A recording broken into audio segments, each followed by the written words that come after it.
Welcome to the Great Detectives of Old Time Radio. From Boise, Idaho, this is your host, Adam Graham. If you have a comment, email it to me, box13@greatdetectives.net. Follow us on Twitter at Radio Detectives and become one of our friends on Facebook. Facebook.com/Radio Detectives. Today's program is brought to you in part by the financial support of our listeners. You can send along one-time support at support.greatdetectives.net. You can also send in a donation through the Zelle app to box13@greatdetectives.net or mail in a donation to Adam Graham, P.O. Box 15913, Boise, Idaho 83715. That's P.O. Box 15913, Boise, Idaho 83715. And I want to thank Bruce so much for sending along a donation through support.greatdetectives.net. In addition, you can become one of our ongoing Patreon supporters at patreon.greatdetectives.net. Well, now it's time for today's episode of Rocky Jordan. The original air date on this one is November the 21st, 1948, and this is The Man in the Morgue. Time now for Rocky Jordan.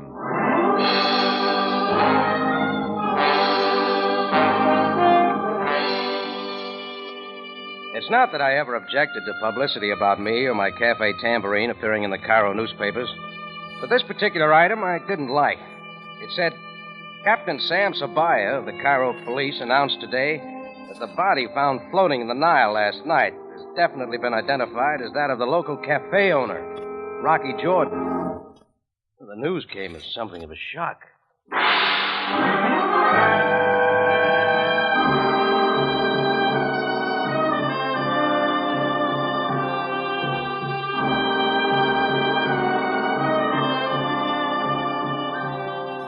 Again, we bring you a story of adventure with a man named Rocky Jordan, proprietor of the Cafe Tambourine, which stands in a narrow street off Cairo's native quarter within sight of the Mosque Sultan Hassan.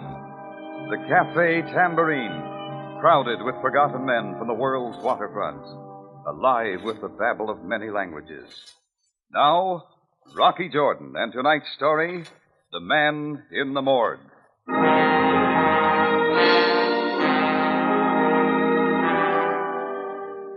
I was comfortably planted at a back table in my Cafe Tambourine, reading the afternoon paper, when I happened onto that item announcing the death of Rocky Jordan. My chair almost went over backwards. As soon as I could stagger to my feet, I got to a phone. I was certain that Captain Sam Sabaya knew as well as I did that the news of my death, and I quote, had been greatly exaggerated. Sam wasn't at headquarters, so I headed for the morgue faster than a relative going after a will. And I didn't stop for flowers. And there, seated calmly beside an occupied marble slab, was Sabaya himself. His face registered mild surprise and no signs of grief. Well, Jordan, you look very natural. I'm not laughing, Sam. I appreciate your respect for the dead. Incidentally, I'd hardly hope for the chance to question you. Why not get a Ouija board and commune with me in the spirit world, huh? Come on, Sam, what's the gag? There is no gag. Your body was found floating in the Nile River. The coroner reports death by persons unknown. You were murdered, Jordan. Okay, so I've been murdered. There's only one slight catch in your theory, Sam. I never felt better. One moment, Jordan. Take a look at these. What about them? An American passport, a birth certificate, both wet. Made out for Rocky Jordan. Yeah? Well, what have you to say about this? Plenty. They're my papers, and they belong to the American consulate. And unless you get a search warrant, Calm yourself, Jordan. I did not take your papers from the American consulate. They were on the man found in the Nile River last night. Now, are you convinced that you are dead? All right, so he stole my papers and was murdered. That still doesn't explain how you decided it was me. You will see for yourself, Jordan. Oh, let's stop this routine, Sam. Now, perhaps you understand. Begin to see what you mean. About my build, height, weight, same color hair. And Jordan, observe that the face is no longer recognizable. So that just wraps it all up, huh, Sam? Now you see why this man is Rocky Jordan. Okay, so I'm dead and murdered. And my papers have been stolen from the consulate. Well, Thanks for finding my body, Sam. Jordan, I agree that this is no joking matter. Good. Note the wire tied about the feet of the corpse. His body was never intended to be discovered. It's a pretty thin wire. Indeed. And so it broke here. Thus, the body was probably tied to a weight. When the wire broke, the body floated to the surface. Sam, somebody plants phony papers on the guy, then buries the body in the Nile so it won't be found. What kind of sense is that? That is what I want you to tell me about. How would I know? Stealing passports from the American consulate is not an easy task. I therefore assume you took your own papers. This, of course, is legitimate. Tell me what you did after that. Sam, the first thing I knew about this was in the afternoon newspaper. Jordan, please get to the point. There isn't any point. I had nothing to do with it. Very well, Jordan. We will wait until you decide to cooperate. In the meantime, how about letting me have my papers back?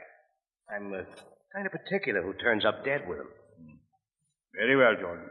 Thanks, Sam. See you later. Jordan, on your way out, please do something for me. Yes, Sam? Stop by the florist and cancel the wreath I ordered for your funeral.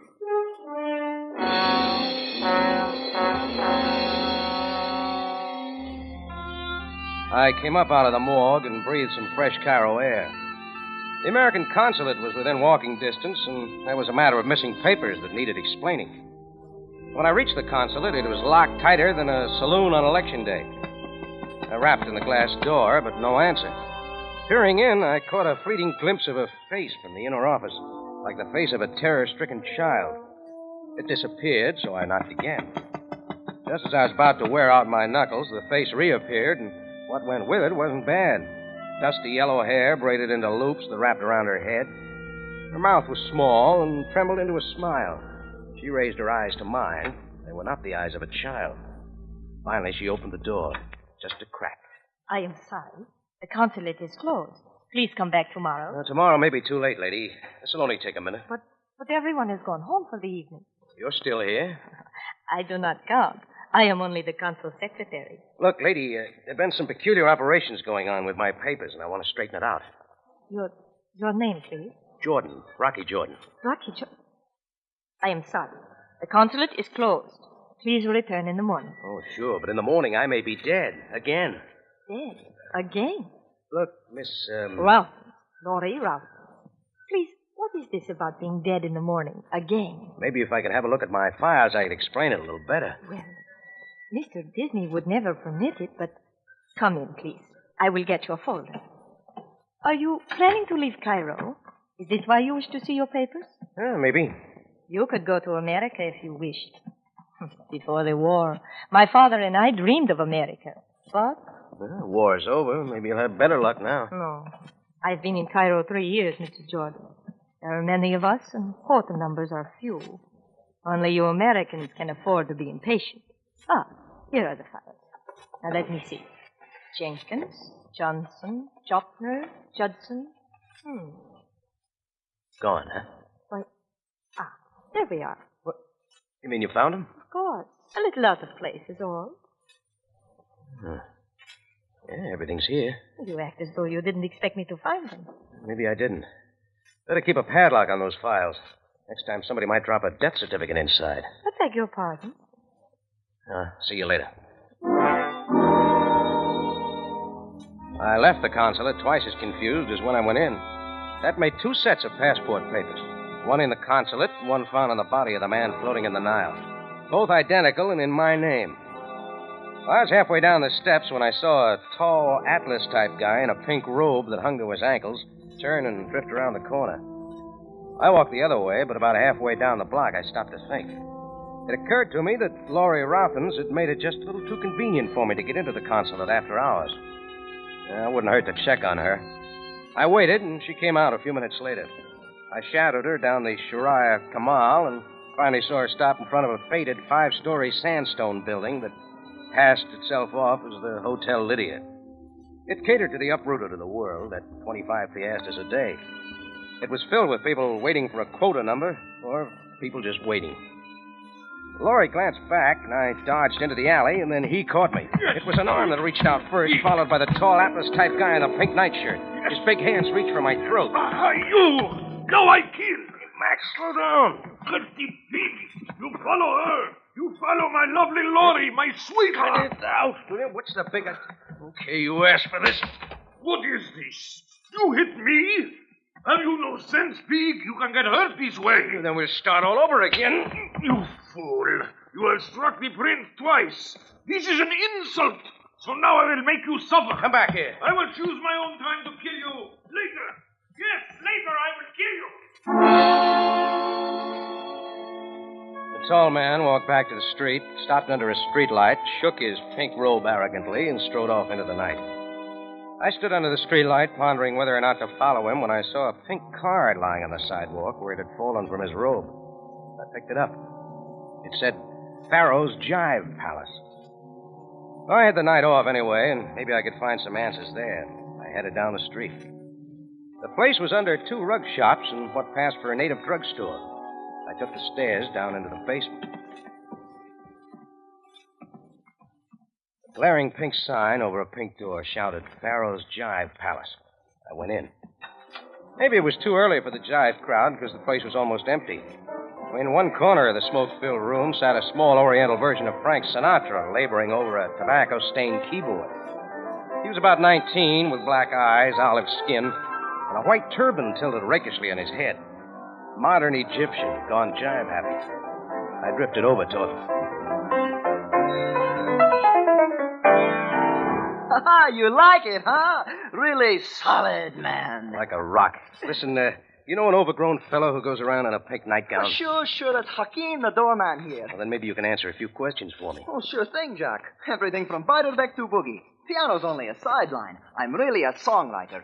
Name is Elhad Bey. But everybody calls me Moonlight. Moonlight Bey. Get it? Yeah, I'm trying not to. I've written lots of stuff. Till the Nile runs dry, baby. That's my tune. Also, the Camel Hump Jump. My latest, Sahara Sue. Real gone. I guess I don't listen to much music. Oh, well, you wouldn't have heard these anyway. Nobody to publish them. All these guys want to listen to is twang, twang, twang, twang, twang. Hey, what part of these states are you from, Jack? Oh, St. Louis. A little of everywhere. No kidding. Say, what's your handle anyway? Rocky Jordan. Rocky Look, Jack. Last night I'm sitting here when in comes this guy. Looks a little like you, same size. Starts talking to me. What do you think his name was? Don't guess, I'll tell you. Rocky Jordan. Hey, go on. What do you talk about? He wants me to run an errand for him. Take some stuff over to the radio station. Says if I will, he'll give me some old Benny Goodman records. Tells me to meet him at midnight at his hotel. Which hotel? The Lydia, room 309. So like a chump, I do it. You think he shows up?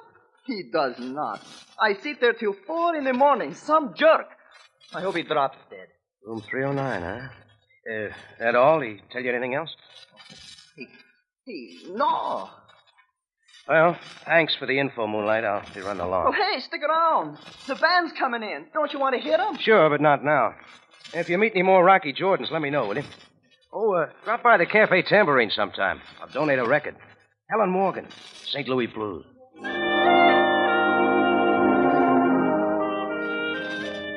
At least one item was beginning to make sense. The Hotel Lydia.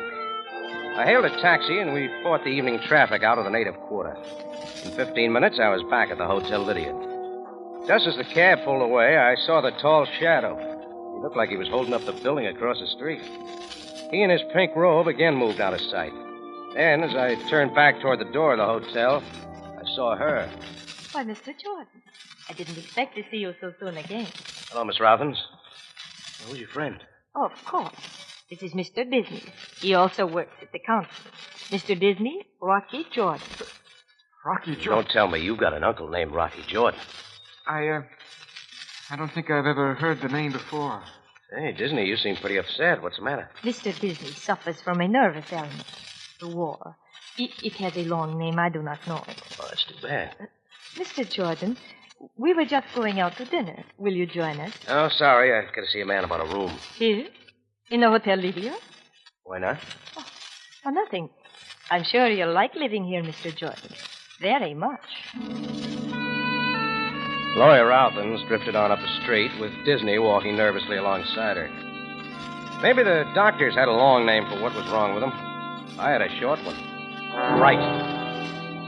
I went into the lobby and over to the main desk. Behind it sat a clerk, his nose buried in a magnifying glass over a piece of dusty parchment. I took a chance he wouldn't know one American voice from another without a program. I asked him for the key to room 309. He tossed it on the counter without looking up, and I headed for the elevator. I pushed the button marked 3. It started with a bounce. Stopped. Started again. And the sliding door opened on the 5th floor. I closed the door, pushed button 3 again, and hoped for better luck the next landing. Finally, it ground to a stop at the 3rd floor. Room 309 was halfway down the hall. I unlocked the door, stepped in.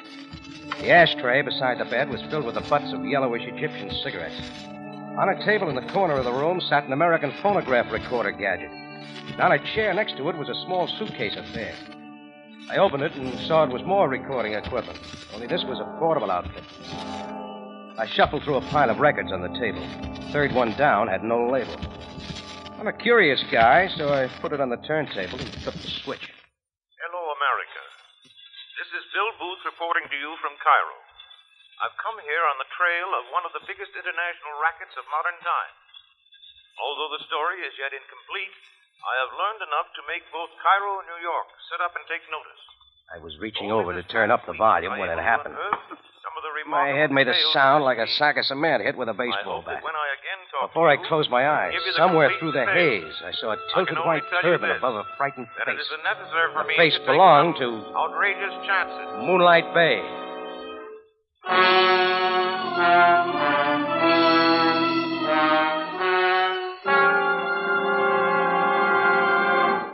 Rocky Jordan returns in just a moment. This coming Thursday is Thanksgiving. Be certain that for you and yours it will be a day of real Thanksgiving and not one of sorrow due to careless driving. Take it easy. Drive carefully. Obey traffic signals and regulations. It may take a minute or so longer, but you'll be there to enjoy the turkey and the trimmings. Now, back to Rocky Jordan and tonight's story, The Man in the Morgue.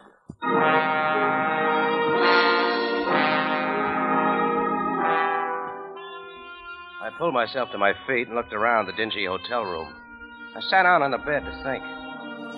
It all started with a corpse with my passport, then a girl secretary and the consulate with a perfect set of duplicates. From then on, everybody began to react to Rocky Jordan like poison. A tall man in a pink robe, a jive-crazy songwriter named Moonlight Bay, a nervous consulate official named Tom Disney, and finally a reporter named Bill Booth, whose voice I'd been listening to on a record. I wondered how Moonlight Bay and the man in the pink robe fitted into the picture. Then I got an idea and headed for the door. Oh! Why, Mr. Jordan. Laurie Ralphins. I thought you and Disney were going to dinner. Why, yes. I forgot my purse. My room is right next door. Oh, but you have been hurt. Have I? Mr. Jordan, could I talk to you privately?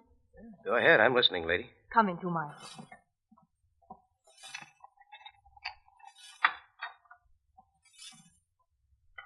Well? The man who had the room next door. I know who he was. Great. That makes 2 of us. His name was Bill Booth. He was a reporter. Unless I miss my guess, it was his body that the police fished out of the Nile. But how do you know these things? I try to keep my ears open most of the time. I know why Bill Booth was killed. Because he was too good a reporter, is that right? Yes. You see, Mr. Booth came here to expose a powerful ring who have been smuggling aliens into the United States at a very high price. The scheme was almost perfect, but the immigration officials had never discovered. Simple trick with duplicate papers, maybe. Yes. Excellent copies were obtained from the original papers belonging to Americans in Cairo who had no reason to need their own passports. So the aliens traveled as citizens. Tell me, where do you fit into this? When the American consulate learned of Mr. Booth's discovery, they asked me to assist him in every way. I introduced him to various people as an American who wished to return to his country, but could not, legally. Working him from the inside, huh? Together we learned everything, except who was the brains behind the scheme. You don't know who killed Booth? I think I do know. It was Prince Hawking. Come again? The prince in pink. That's what he calls himself. Of course, he is not a real prince, only the doorman at Pharaoh's Jive Palace. You seem to know a lot, sister. Mr. Jordan, Tom Disney is my husband. He is a sick man. He tried to work with Mr. Booth and I, but he could not. We had established the headquarters of this gang as the Jive Palace. Tom was to go there, but... It was too much for him, huh? He was such a strong man when I first knew him. But now, my husband is a coward. You mean he gave up the chase? If this gang killed Bill Booth, they will kill us next. As you said, we know too much. Mr. Jordan, can you help us? What's wrong with the police? They have telephones, you know. No. The consulate has told us to have positive proof before we go to the police. We must be most cautious. Look, Laurie, suppose you and your husband lay low for a while. Somebody planted me in the middle of this. Rocky, you are going to help us. Laurie, tell your husband he won't have to worry much longer. See you later. Now, for the first time in a long series of blind alleys, things were beginning to make sense. I headed back for Pharaoh's Jive Palace on the double. I figured some of the final answers were there. But standing outside the door when I arrived was one more obstacle, which made me slightly over par for the course. Jordan, what you come here for? Go away. Yeah, the Prince in Pink. Look, Hakeem, I don't want to play. Jordan, how often must I warn you? Well, I suppose I have to kill you now. Oh, why don't you come off it, Hakeem? I got some questions I think you can answer. Second-grade stuff. Jordan, now you insult my intelligence. This is too much. I know like Get you. your paws off my collar, Hakeem. Ha! Maybe you hit me again? It might take me all night to carve you down to my size, but I'm in a hurry. Listen, about Laurie Ralphin. I warn you to stay away from my love. I am upset now. You go. Go! The Prince in Pink towered before the pink door under the pink sign. My fist was already sore from hitting him the first 2 times, so I took another tack. I walked around the building and up the back alley. There was a small window that sent a shaft of light out into the darkness. It was open. I didn't wait around for an invitation. I let myself down through it and landed on a plush couch. The room wasn't as well lit as I thought, but over in the corner I saw one of the things I was looking for. His white turban was pushed back off his face, and his eyes lolled toward the ceiling. He was listening to a piano that sent notes all over the room. The man in the turban was my ex-friend, Moonlight Bay. Hello, friend. Beat it, Jack. Oh, Rocky. Rocky Jordan. Moonlight, you and I have some things to chat about, and I don't mean Vic Spiderbeck. Now take it easy, Rocky boy. Wait till my man finishes his lick. Well, this is short wave right from the States. He sends me. No more licks. Especially like that one you gave me across the head. I didn't mean to do it. Honest, Rock. It's like this. When I read this other Rocky Jordan was dead, I remember. He's promised me those Goodman records. I just couldn't see them get shipped back to the States, so I... So you broke into his hotel room? Sure. Then you came in. I hid in the closet. I got scared. I was afraid you'd find me. So you slip up behind me and let me have it. Listen, Rock. Don't turn me into the cops. Give me a break, huh? That depends on you, kid. Anything you say, Mr. Jordan. First, tell me about that character outside. The one who calls himself a Prince in Pink. Oh, him? Oh, the big dope. He's okay. But at least he was. Till he met that dame.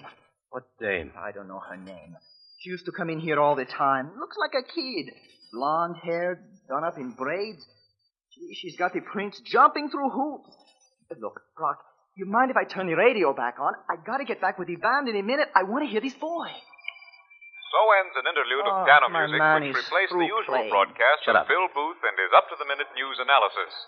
We repeat, our studio in Cairo informs us that the wire recording of tonight's broadcast has not been received. Mr. Booth is engaged in extensive research in the Middle East. Until tomorrow night, this is the Moonlight started dialing for boogie music, and I went out the way I came in. It took me 10 minutes to reach the Cairo morgue and another 5 minutes to talk the sergeant into letting me into the place. I got to the corpse of Bill Booth, but the autopsy boys beat me to it. What I was looking for was no longer there. Then I got another bright idea. It was a long shot, but the kind you bet on in spite of the odds. Booth's clothing was neatly piled on a little table by the sink. Sure enough, there it was, under a corner of the water-soaked coat, neatly wound and marked Exhibit D. The long shot paid off on the nose. It was a coil of thin wire, a wire that had been wrapped around Bill Booth's ankle. It looked strong enough to tie a man with and bury his body in the Nile, but it wasn't. It was shiny and brittle, the kind of stuff you'd use only if you were in a hurry. Maybe it wasn't very strong for some purposes, but it might be strong enough to hang a man.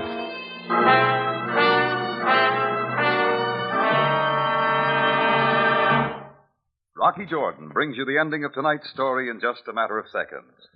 If you enjoy adventure, mystery, and excitement, then reserve Sunday nights for CBS. For not only will you hear Rocky Jordan at this same time, but you will enjoy Dashiell Hammett's famous detective Sam Spade and the Whistler. But it's time now for Rocky Jordan with the ending of tonight's story.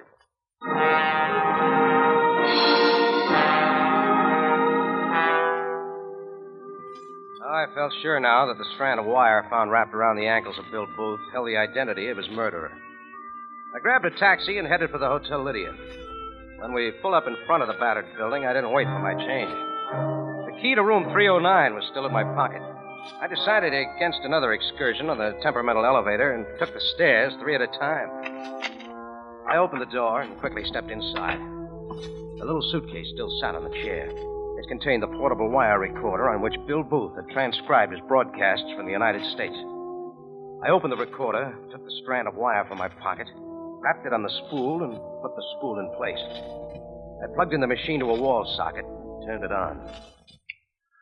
Lawful Espruce, Sagibeth, Sierra, No Srip, Asapusa. Might have known I'd get it on backwards first. I reversed the strand of wire and again turned on the machine. And so tonight, I believe I can finally reveal the full details of this scheme. For tonight, ladies and gentlemen, I have a date with the ringleader of the group. The amazing part of it is that they themselves have led me to this person. And here is the biggest surprise of all. Turn it off, Jordan. For at this time, I say turn it I off. am able to give...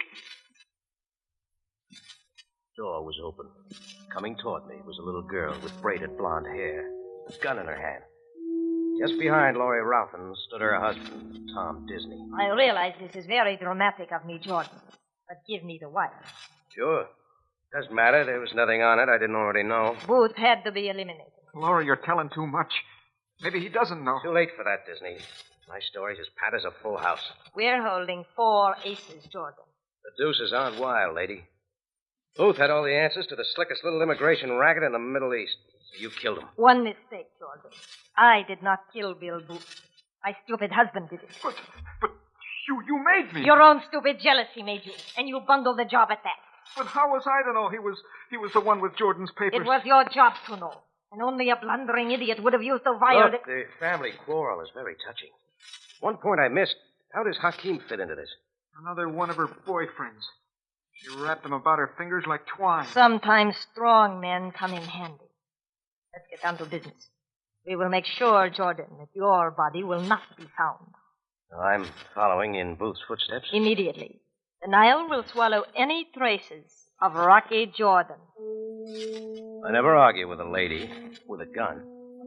She directed me down the hall to the ancient elevator. Her husband, Tom Disney, fluttered nervously behind us. The door slid open and we stepped inside. She nodded to me and I punched the button marked basement.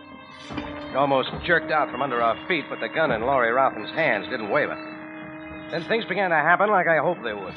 The elevator bounced twice, settled, bounced once more, and came to a stop. The door slid open. The temperamental elevator had done it again. We had landed in the lobby. There, framing the doorway, stood Hakeem, the prince in pink. But what made the picture complete? Standing slightly behind him, flanked by 2 of his men, was Captain Sam Sabaya, Cairo Police. Jordan!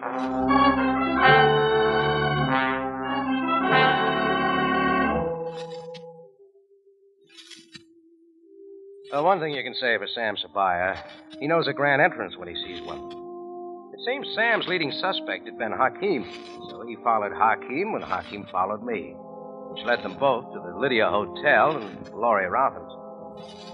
Well, Sam is happy. He got 3 new customers for the Cairo jail. Moonlight Bay is happy. He came by my cafe the next day and collected his record of St. Louis blues. For an hour, he converted the Cafe Tambourine into a bedlam of jive. Now I'm happy, because he's gone. Real gone.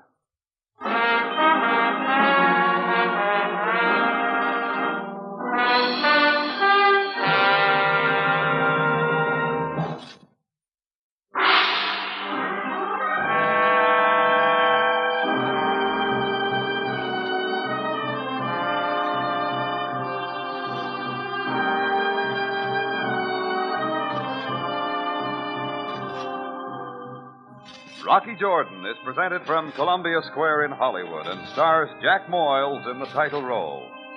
Tonight's story, by Robert Libet, was produced and directed by Cliff Howell, with original music by Milton Charles.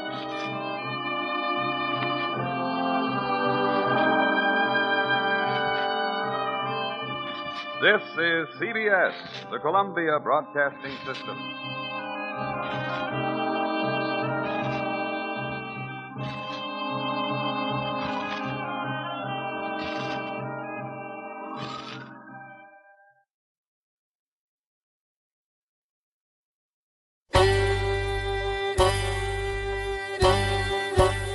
Hi, this is Andrew from OTRWesterns.com. I wanted to invite you to come take a look at our site where we put out podcasts of old-time radio westerns. Check us out at OTRWesterns.com. You're listening to The Great Detectives of Old Time Radio with Adam Graham. Now let's get back into the show.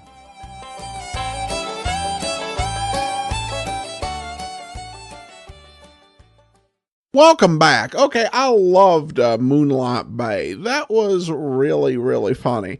And it's also just amazing to listen to a radio at a time when a lot of people viewed swing and the jazz of the 1940s as kind of the weird out there music. And as always, the episode has just a great hook.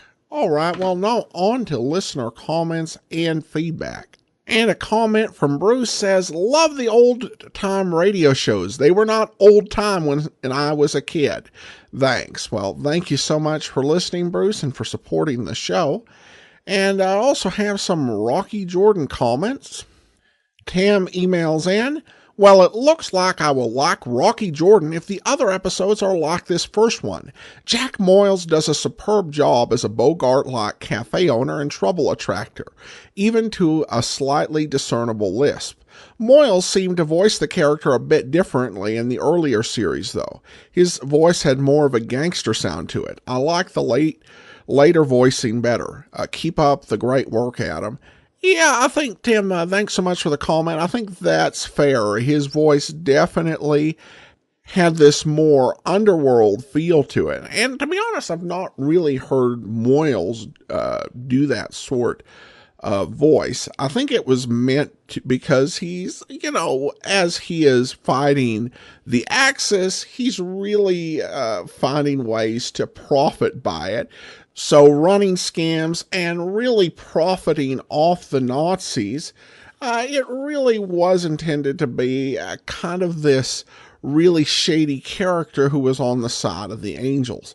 I think after the war, there was much more of a emphasis on respect for law and order and the concern about what happened after wars with increasing crime and lawlessness. So they didn't want to, encourage that sort of thing. So Rocky is, even in this series, not really actively profiting off of all the stuff he gets thrown into.